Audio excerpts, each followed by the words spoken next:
Hello everybody, this is Connie from cutbyconnie.com, and I wanted to go over with you how to use my template that I had made to make a 3D pop-up word card. The template you can download from my blog, and I just wanted to go through this from the start when you make it and make the cut and make that a little clearer, and then we'll go ahead and go on in person and I'll show you how to make the card and glue it together and everything. So let's get started. When you download your template and you open it up and make the cut, you're going to have these two pieces that are joined together, and you want to keep those joined because that's the perfect alignment to put your words in. And then I've also added this piece here with a little cutout window, and then this piece over here would be your back piece, or the piece that you would use at the back of your card. And what you would need to do would be to you could cut this piece out of like a colored or patterned paper, and then you would want to cut this back piece out of a lighter colored white or beige paper, so that way through this little window here it'll show through so that people can write, or you can write your message here. And plus on the back of your card, if you wanted to stamp a special like made by your name or stamped by, you can put that on the back of your card. So just make sure it's a lighter color, because this is going to be on the inside of your card, and this will be the bottom. So if this is patterned, of course you couldn't write over it. Okay, so the next thing you need to do is you need to have this particular font, which is called Solly Pop Tab.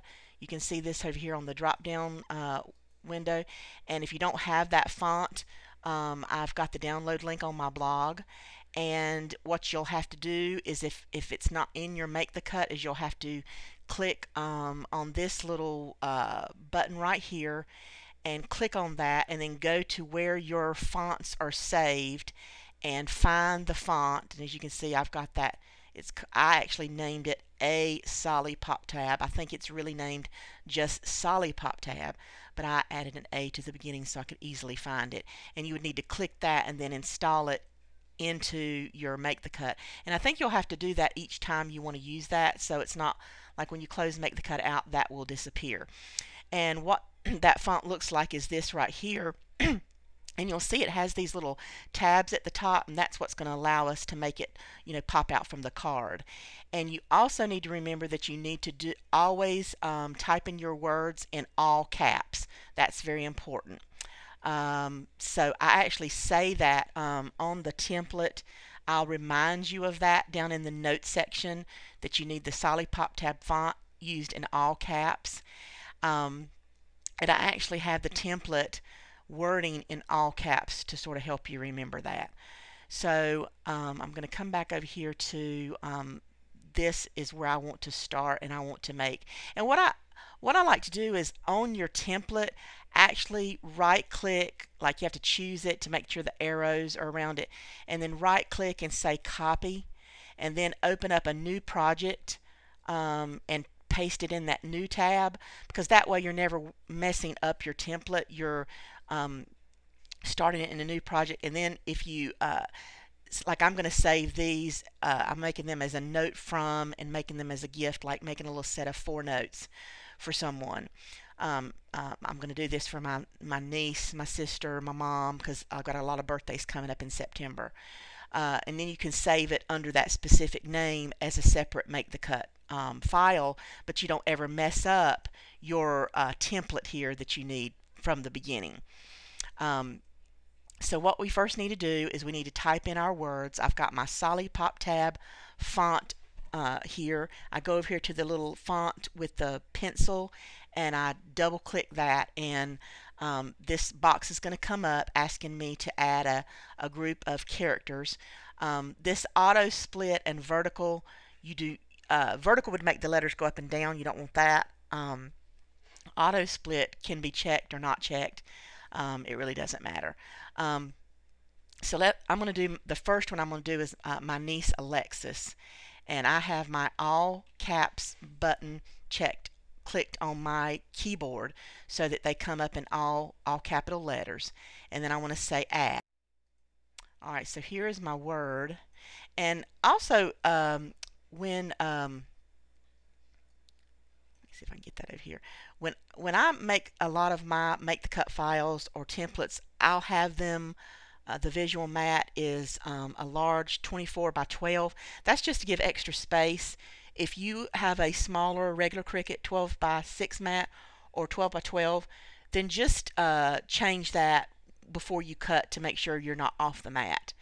Another thing I forgot to tell you, when you bring in this word, and I'm going to get rid of it so I can show you that again, is to make sure right here where it says your caret size, you want to make sure your caret size is set to 1.10. I have learned that that works perfectly to bring it into this template, so I actually forgot to tell you that. So just double click somewhere to get your font close by to where you can see it. Again, we're going to go to text and font, solid pop tab, click the pencil icon, add the word Alexis, and there is the word, and it's already highlighted and it's together. So now what I want to do is I want to left click and hold those words and drag those over here as close to the middle as I think that they should be, and I'm going to just let go. What I want it to do, without doing anything with the vertical and dragging, this is just automatically with the template and with the size of font that we chose and the cursor size. It's going up above to this yellow section, top yellow section just a little bit, and it's going below right there just a little bit. And you can see that if you would go up here to the top and click the magnifying glass, which is the cut preview, and you just say click that, and when you do, you will, let's see, when I move my mouse I can't show you, but you will see that it has like these little white lines, and so you can tell that it's gone down into the yellow. And that will tell you that it's into the yellow. Of course, when we weld it, you're going to notice that too. But you shouldn't have to adjust that in any way. If you just sort of eyeball it, and if you need to make your mat bigger to be able to see it, then of course do that as well. Now, so I've got my Alexis in here, and you can see that it's just sort of right in the middle. I'm going to left click once to bring my arrows up again. And I would really like to take advantage of this whole space. So anytime you bring words in, if it's not a long word or a space in a word like I love you, get well, or something like that, and you need to make more use of this room, then just left click and hold that arrow, and I'm just going to drag it out here to the end. You wouldn't want to drag it all the way, but just, keep it in, say, about 1/8 of an inch on that side, and then drag it over here about 1/8 of an inch on that side.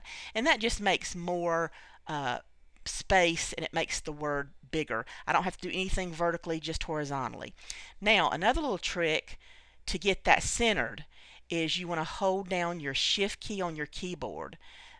While that is highlighted, I'm also going to left click once with this, and now both my template and the words are highlighted. You don't have to continue to hold your shift key. Right click and come down to align and space, and say align, I'm pretty sure it's horizontal, say align horizontal center. So that's not it, so I'm actually going to undo that. Shift, click again. It's always hard for me to remember which one it is that I want to align. Align in space, and it's vertical center, and just click vertical center. And what that's done, you can't see it, but it's actually like made sure the words are in the middle of here and centered nicely.